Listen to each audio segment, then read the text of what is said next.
Hello everyone, this is विपुल अग्रवाल, आपका educator. स्वागत करता हूं आपका साइंस एंड फन पर। तो बच्चों, आज के इस लेक्चर में हम लोग अपना स्टार्ट करने जा रहे हैं कंपनी। हम कंपनी के बारे में देखते हैं कि कंपनी एक्चुअल में होती क्या है, उसके फीचर्स को देखेंगे, मेरिट्स डिमेरिट्स को देखेंगे। तो कंपनी भी एक बहुत इंपॉर्टेंट फॉर्म ऑफ ऑर्गेनाइजेशन है, बहुत ही important form of business organisation है। ठीक है, आइए बच्चों, चलो पढ़ते हैं कंपनी को। कंपनी को हम बच्चों पूरे नाम से बोलते हैं जॉइंट स्टॉक कंपनी। अगर मैं एक कंपनी का टेक्निकल नाम बताऊं कि एक कंपनी का टेक्निकल नाम क्या है, कंपनी का पूरा नाम क्या है, तो उसका पूरा नाम होता है बच्चों जॉइंट स्टॉक कंपनी। एक कंपनी को जॉइंट स्टॉक कंपनी बोला जाता है। अब क्या होती है जॉइंट स्टॉक कंपनी, आओ देखो। Sir, a company is an association of a person formed for carrying out business activities and as a legal status independent of its members.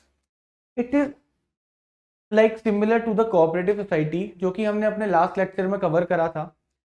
Cooperative society में क्या था, कुछ लोग अपनी मर्जी से यानी कि म्यूचुअल कंसेंट के साथ या फिर वॉलेंटरीली एसोसिएट होते हैं, वॉलेंटरीली साथ एक दूसरे के आते हैं for the welfare of members. ये बोलता था कोऑपरेटिव सोसाइटी।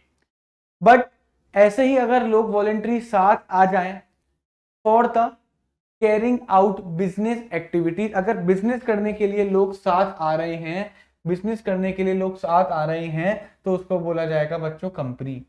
और एक कंपनी का एक लीगल स्टेटस होता है इंडिपेंडेंट ऑफ इट्स मेंबर, यानी कि एक कंपनी और उसके मेंबर अलग अलग होते हैं। कंपनी कभी भी अपनी मेंबर्स के नाम से नहीं पहचानी जाती। अगर इन केस क्या बोलते हैं, कोई प्रॉपर्टी खरीदनी है, किसी के साथ कोई बिजनेस डील करना है या कोई कॉन्ट्रैक्ट में एंटर होना है, तो कंपनी अपने नाम से एंटर हो सकती है, वो अपने मेंबर्स पे डिपेंडेंट नहीं है।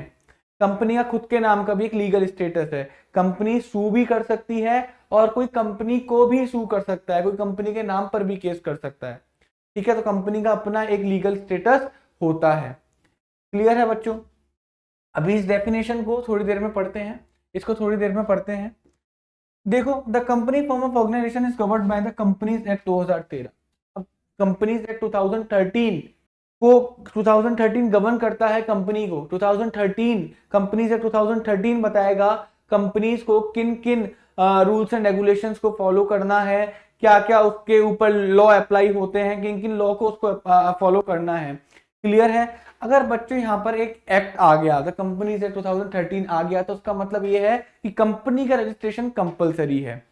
ठीक है, the share holders are the owners of the company with while the board of directors is the chief managing body elected by the shareholders. अब सर शेयर होल्डर्स कौन होते हैं? जो कि शेयर्स को होल्ड करते हैं, जिन्होंने शेयर्स परचेज कर रखे हैं। शेयर होल्डर्स क्या होते हैं? ओनर्स होते हैं। तो जब शेयर होल्डर्स ओनर्स होते हैं ना, उनके पास राइट होता है, right to vote. Share holders vote करके जो बोर्ड ऑफ डायरेक्टर्स है ना, उनको इलेक्ट कर सकते हैं। उनको क्या कर सकते हैं? इलेक्ट कर सकते हैं। तो शेयर होल्डर इलेक्ट करते हैं बोर्ड ऑफ डायरेक्टर को, और बोर्ड ऑफ डायरेक्टर क्या होता है? चीफ मैनेजिंग बॉडी, यानी कि जो बिजनेस को मैनेज करेगा वो शेयर होल्डर्स मैनेज नहीं करते, तो कौन करता है? Board of directors. और बोर्ड ऑफ डायरेक्टर्स को इलेक्ट कौन करेगा? वो शेयर होल्डर्स इलेक्ट करते हैं। तो share holders elect board of directors, जो कि कौन होते हैं? चीफ मैनेजिंग बॉडी होती है, यानी कि बिजनेस को चलाने वाले कौन होते हैं? बोर्ड ऑफ डायरेक्टर्स होते हैं। तो इसकी वजह से अगर हम लोग देख लें, the owners exercise an indirect control over the business, कि भैया ओनर्स का कंट्रोल होता है बोर्ड ऑफ डायरेक्टर्स को, यानी कि शेयर होल्डर्स का कंट्रोल होता है बोर्ड ऑफ डायरेक्टर को इलेक्ट करने में। और बोर्ड ऑफ डायरेक्टर किसे कंट्रोल करता है? बिजनेस को कंट्रोल करेगा। तो अल्टीमेटली इससे ये पता लगा कि ओनर्स का इनडायरेक्ट कंट्रोल है बिजनेस के ऊपर। The capital of the company is divided into small parts called shares. अब देखो सर, शेयर्स क्या होता है? शेयर्स को अगर हम लोग ध्यान से देखें, मान के चलो मैंने एक चीज बोली कि एक कंपनी की मान के चलो 1 करोड़ की कैपिटल है। मैंने बोला एक कंपनी के पास 1 करोड़ रुपए की कैपिटल है। मैं इसको कुछ पीसीस में डिवाइड कर देता हूं, मैं इसको ना कुछ पीसीस में डिवाइड कर देता हूं। सपोज करो मैंने इस 1 करोड़ रुपए की कैपिटल को बच्चों 10 लाख पीसीस के अंदर डिवाइड कर दिया। मैंने इस 1 करोड़ रुपए की कैपिटल को 10 लाख पीसीस के अंदर डिवाइड कर दिया। मैंने इस 1 करोड़ की कैपिटल के 10 लाख टुकड़े कर दिए। क्लियर है? तो सर एक टुकड़ा कितने रुपए का हुआ? एक टुकड़ा कितने का हुआ? यहाँ पे ऊपर कितने जीरो हैं? 7 जीरो है, नीचे कितने हैं? 6 है। तो 6 जीरो से 6 जीरो कट गए, बचा कितना? 10 रुपए। एक टुकड़ा कितने रुपए का हुआ? 10 रुपए का हुआ। बात आई समझ में? तो जो पीसेस करे गए, जो टुकड़े करे गए, तो सर ये जो पीसेस करे गए थे ना, 10 लाख जो पीस करे गए थे कैपिटल के जो टुकड़े करे गए थे, इसी को बोलते हैं स्टूडेंट शेयर्स। क्या बोलते हैं इनको? शेयर्स बोलते हैं। तो when the capital is divided into the units, ठीक है, उस यूनिट को बोला जाता है क्या? शेयर्स बोलते हैं। और ये शेयर्स की कितनी क्या हो जाती है? Face value. ये शेयर्स की क्या हो जाती है बच्चों? फेस वैल्यू की। एक शेयर की फेस वैल्यू 10 रुपए है। क्लियर है? अब आ जाओ, देखो, तो कैपिटल ऑफ द कंपनी को डिवाइड कर दिया जाता है into smaller part called share. तो हर पार्ट को क्या बोलते हैं? शेयर बोलते हैं। जब टुकड़े कर देंगे तो हर टुकड़े को क्या बोलेंगे? शेयर बोलेंगे। Which can be transferred freely from one share holder to another person except in the private company. मतलब प्राइवेट कंपनी अभी क्या होती है पढ़ेंगे, ट्रांसफरिंग वाला केस भी अभी रहने दो, फिलहाल अभी शेयर्स को समझो। शेयर्स क्या होता है? शेयर्स सर एक कैपिटल के जब टुकड़े कर देते हैं ना, तो उन टुकड़ों को क्या बोला जाता है? उन टुकड़ों को क्या बोला जाता है?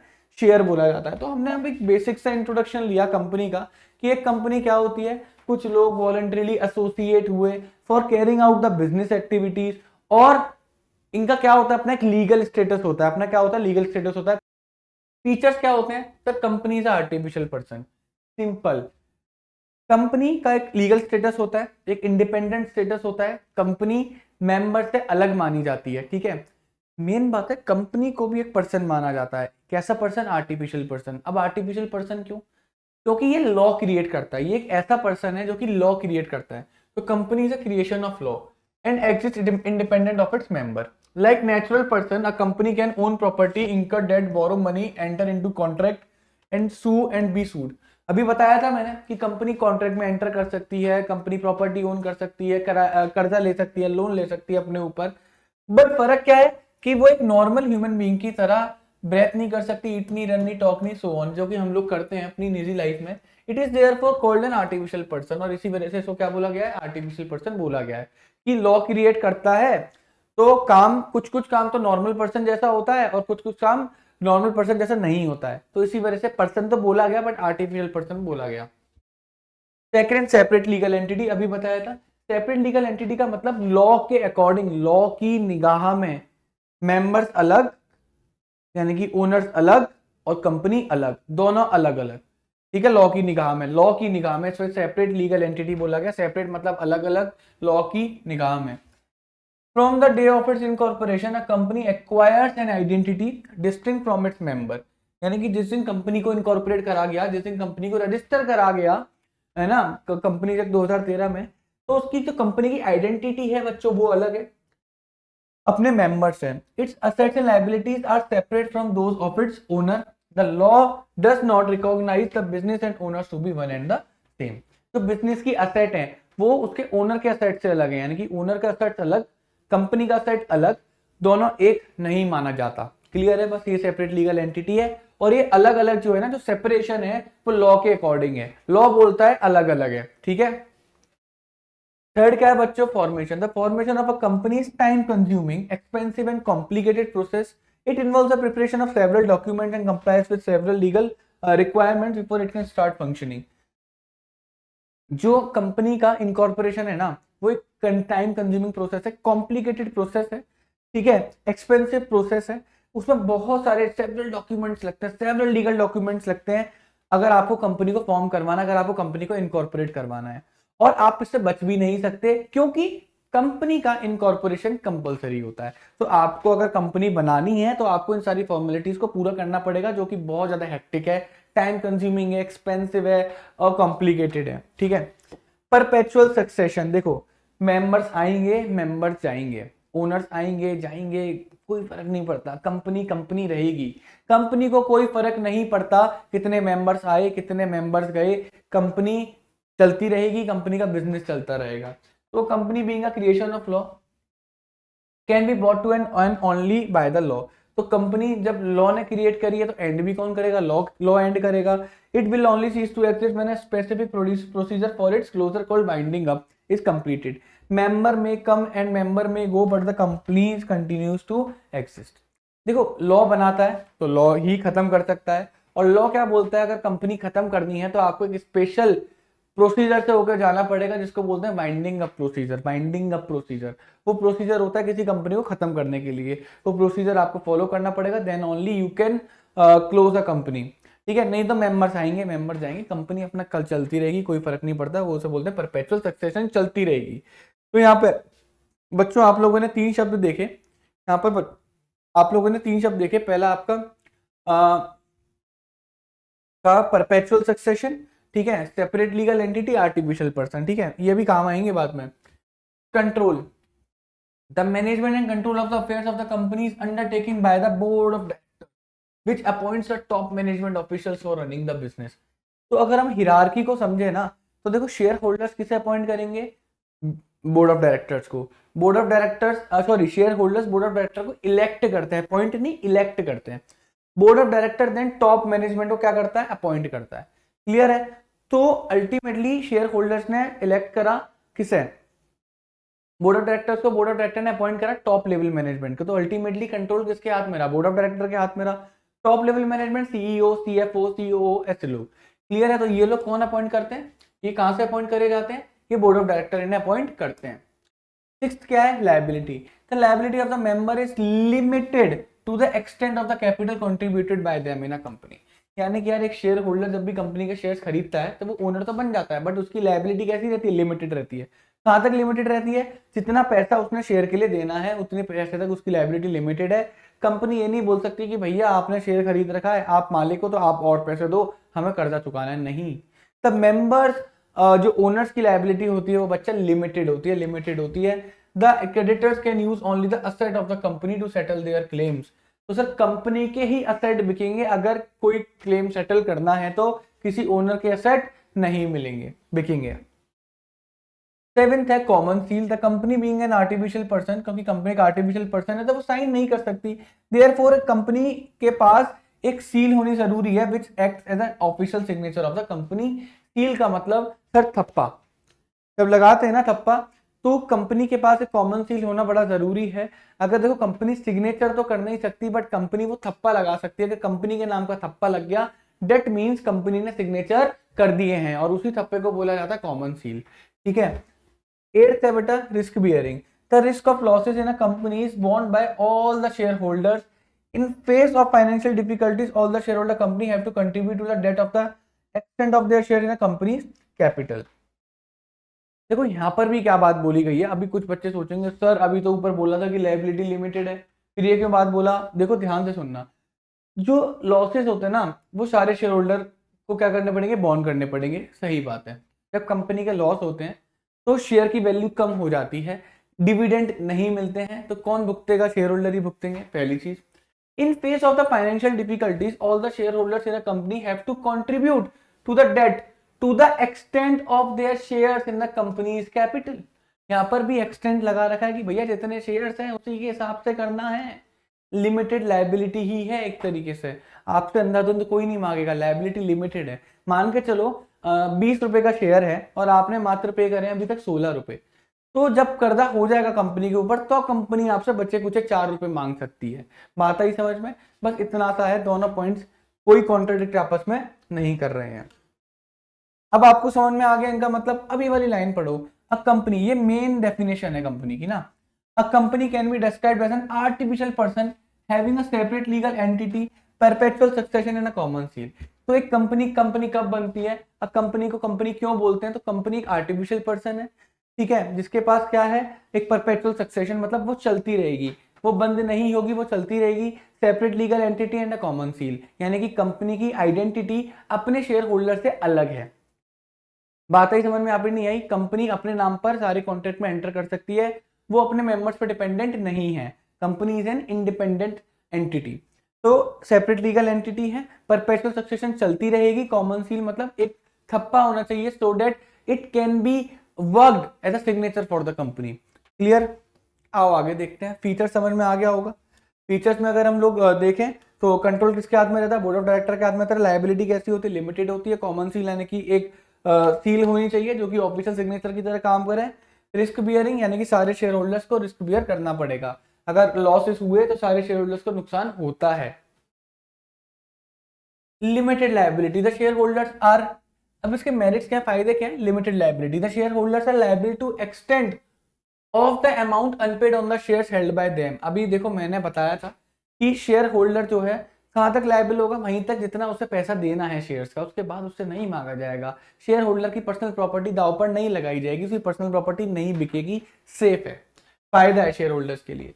ट्रांसफर ऑफ इंटरेस्ट, देखो यहां पर एक बात आती है कि पब्लिक लिमिटेड के ना दो कंपनी होती है, public company, private company. First इतना समझ लो, पब्लिक कंपनी के शेयर्स बहुत आसानी के साथ ट्रांसफर हो जाते हैं, प्राइवेट के भी हो जाते हैं पर थोड़ी फॉर्मेलिटीज के साथ, ठीक है।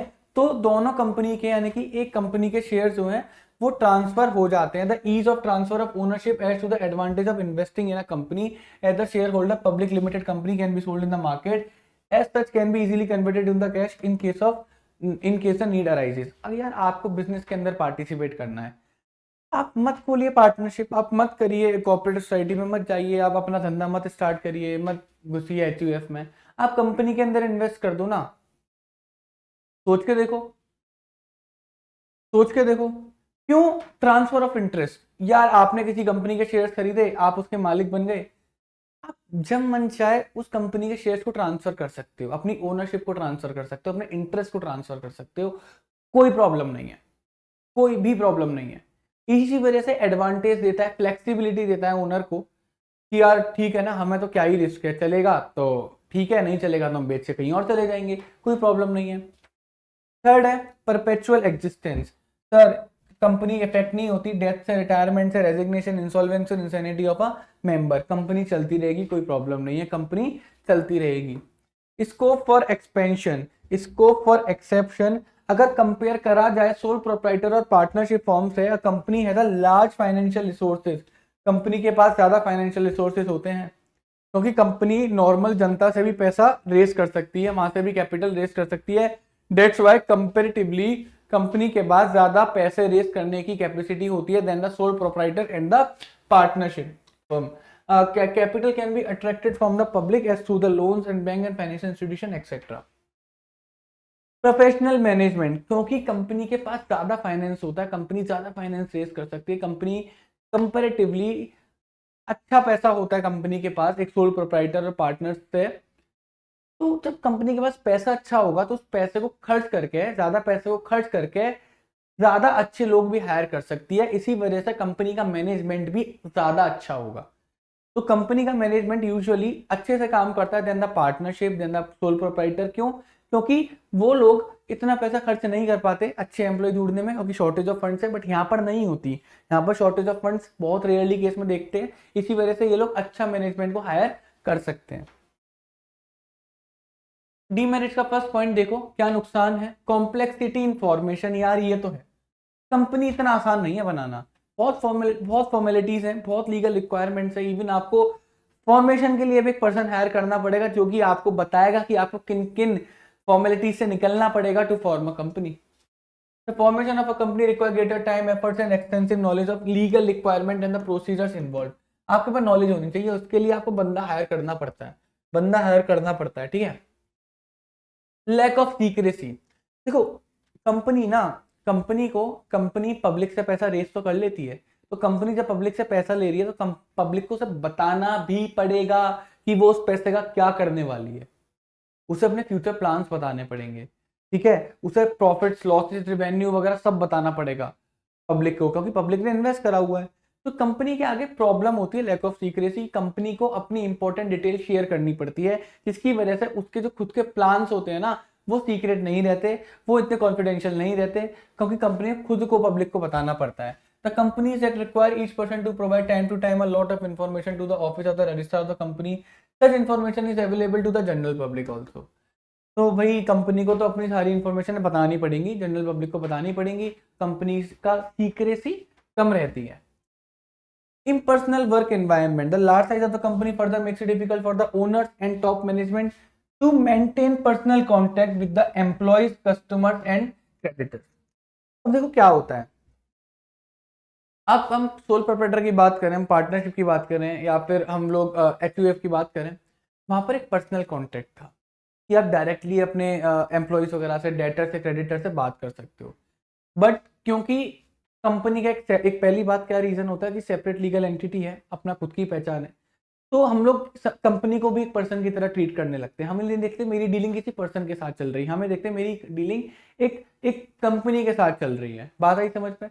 तो क्योंकि बोर्ड ऑफ डायरेक्टर और मैनेजमेंट, टॉप लेवल मैनेजमेंट ऊपर ऊपर रह जाता है, नीचे के लोगों से उसका कोई कांटेक्ट नहीं हो पाता, अपने एम्प्लॉय से कांटेक्ट नहीं है, अपने डेटर से कांटेक्ट नहीं है, क्रेडिटर से कांटेक्ट नहीं है। टॉप मैनेजमेंट को पता ही नहीं होता कि ये मेरा एम्प्लॉय भी है, उन्हें कुछ नहीं पता, उन्हें मतलब ही नहीं है कि मेरे एम्प्लॉय, उन्हें ये पता होगा कितने लोग काम कर रहे हैं, बट उन लोगों का नाम क्या उन्हें नहीं पता। ठीक है, उन लोगों को नहीं पता किन्हें माल बेचा जा रहा है, किनसे माल खरीदा जा रहा है, क्या डेटर्स क्या क्रेडिटर्स, कुछ नहीं पता, क्योंकि पर्सनल कांटेक्ट नहीं है, इम्पर्सनल कांटेक्ट है, क्योंकि लार्ज साइज है, बड़ी इतनी होती है कंपनियां। Numerous regulations, a company is burden with numerous restriction in respect of various aspects like auditing, voting, filing of reports and preparation of documents, and required to obtain various certificates from different agencies, registrar SEBI etc. देखो एक company की problem है कि उससे बहुत सारी regulation से निकलना पड़ता है। ऐसा नहीं है कि कंपनी बनाई और आप जीवन में सेट है, नहीं, इतनी सारी रेगुलेशंस होती हैं, इतनी सारी रेगुलेशंस होती हैं कि आपका दिमाग खराब हो जाएगा। क्योंकि जैसे कि उसे ऑडिट करवाना है, कंपनी वोटिंग होनी चाहिए, भैया बोर्ड ऑफ डायरेक्टर चुनने हैं ना, वोटिंग होनी चाहिए, ठीक है, उसके बिना डिसीजन कैसे लिए जाएंगे। फाइलिंग ऑफ रिपोर्ट्स, कंपनी को अपनी हर रिपोर्ट देनी पड़ती है कि आपने जो मीटिंग करी उस मीटिंग में क्या क्या चीजें हुई, हमें रिपोर्ट करो, उसे रजिस्ट्रार को बताना पड़ेगा कि हमने ये डिसाइड करा, हमने ये डिसाइड करा, हमारा बोर्ड ऑफ डायरेक्टर ये है, हम इस बोर्ड ऑफ डायरेक्टर को इलेक्ट करने वाले हैं, फलाना ठिकाना। तो जितने भी प्रोसेस होते हैं ना कंपनी के, वो उसे अपने रजिस्ट्रार को बताना पड़ता है, और रजिस्ट्रार को सारी इन्फॉर्मेशन जनरल पब्लिक को दे देता है। तो अल्टीमेटली सीक्रेसी लेवल 0 है, और इतनी सारी फॉर्मेलिटीज होती हैं कि दिमाग तो ऑफकोर्स किसी का भी खराब हो ही जाएगा। Companies are democratically managed through the board of directors, which is followed by the top management, middle management and lower management. Communication as well as approval of various proposals may cause delays not only in taking decisions but also in acting upon them. Sir actual में होता क्या है कि owner जो है board of director को appoint elect करते हैं, देन बोर्ड ऑफ डायरेक्टर जो है अपॉइंट करेंगे किसे, टॉप मैनेजमेंट को। सर टॉप मैनेजमेंट, फिर देन मिडिल मैनेजमेंट, फिर देन लोअर मैनेजमेंट, 3 तरीके का मैनेजमेंट होते हैं, 3 लेयर्स होते हैं कंपनी के।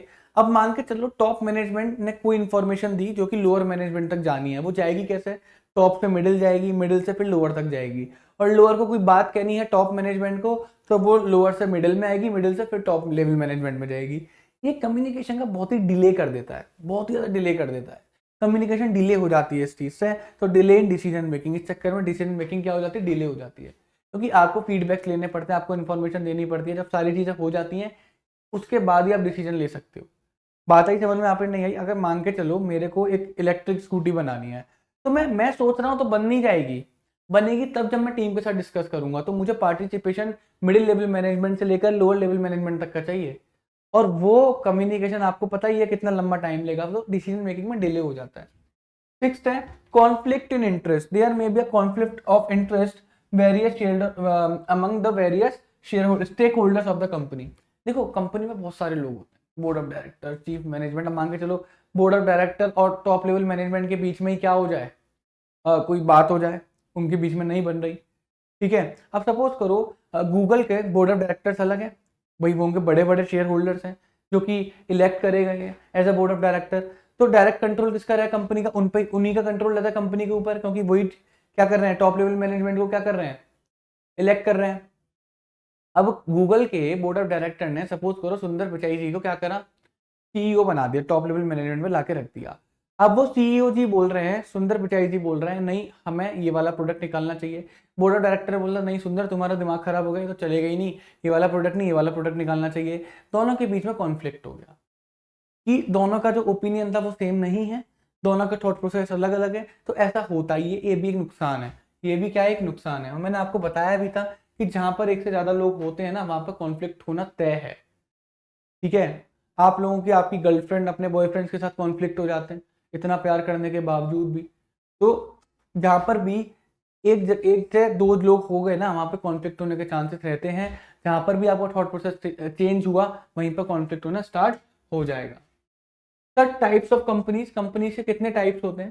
Sir company can be classified into following categories 1 2 3। Private limited company, public limited company and 1% company. क्या होता है प्राइवेट लिमिटेड कंपनी, क्या होता है पब्लिक लिमिटेड कंपनी और क्या होता है 1% कंपनी, आइए इसको देखते हैं एक बार।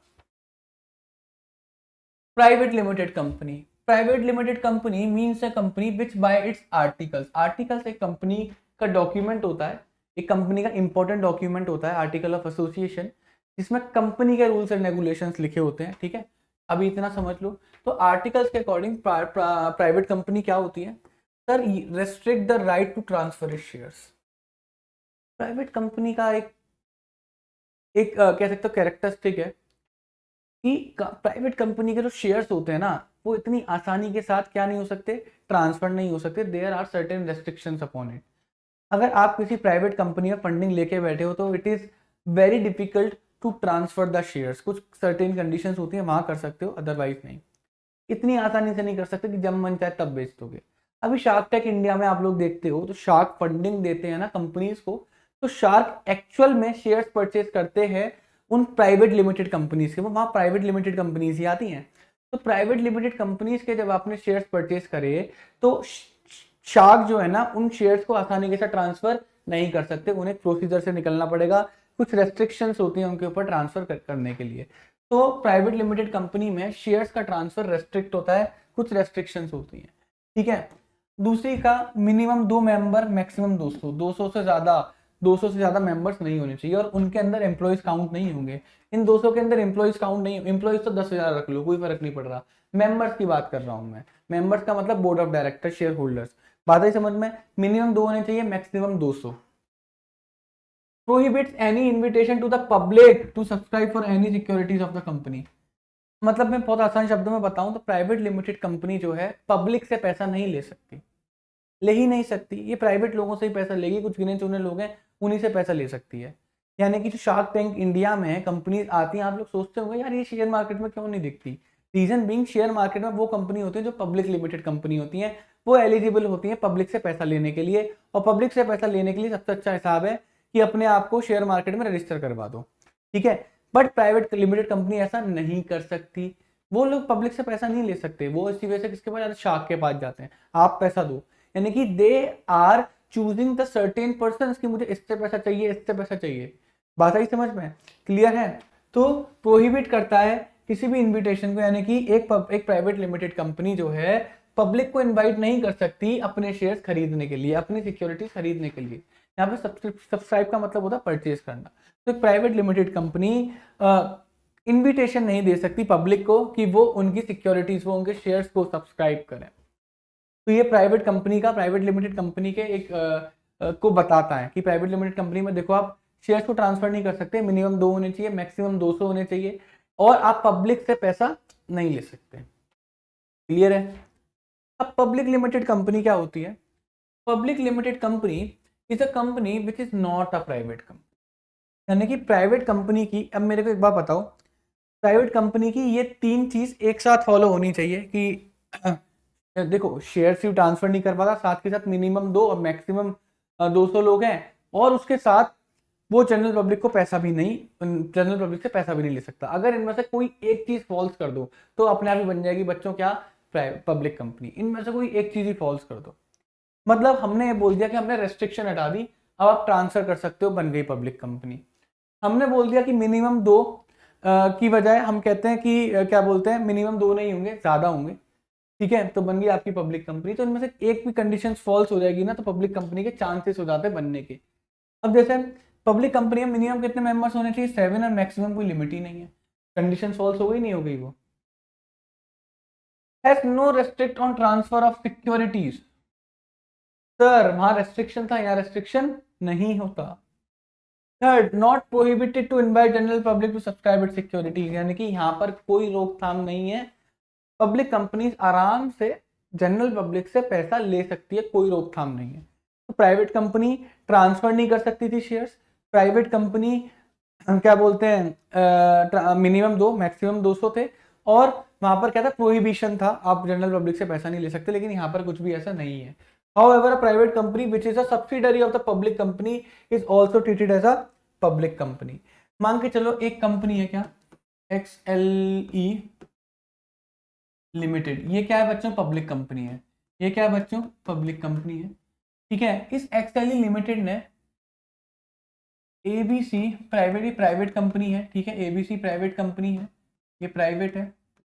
इसने क्या करा बच्चों?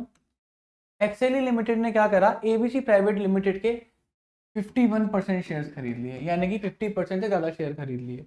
जब एक कंपनी दूसरी कंपनी के 50% से ज्यादा शेयर खरीद लेती है ना, तो शेयर खरीदने वाली कंपनी बन जाती है पेरेंट कंपनी, और जिस कंपनी के शेयर बिक जाते हैं वो कंपनी बन जाती है क्या? Subsidiary company.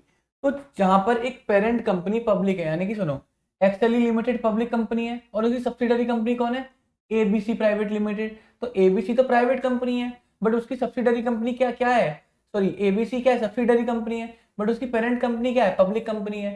ठीक है, तो बस यहीं पर वो बात बोली गई है कि अगर अगर प्राइवेट कंपनी एक पब्लिक कंपनी की सब्सिडरी है, यानी कि प्राइवेट कंपनी के 50% से ज्यादा शेयर अगर किसी पब्लिक कंपनी ने खरीद रखे हैं, तो ये प्राइवेट कंपनी ऑटोमेटिकली क्या बन जाएगी? पब्लिक कंपनी बन जाएगी।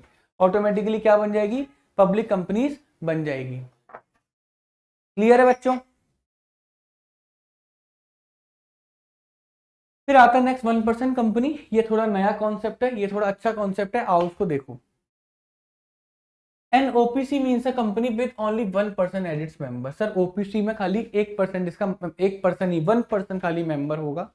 ठीक है, वहां पर मिनिमम मैक्सिमम की कोई जगह नहीं है, 1% ही होगा।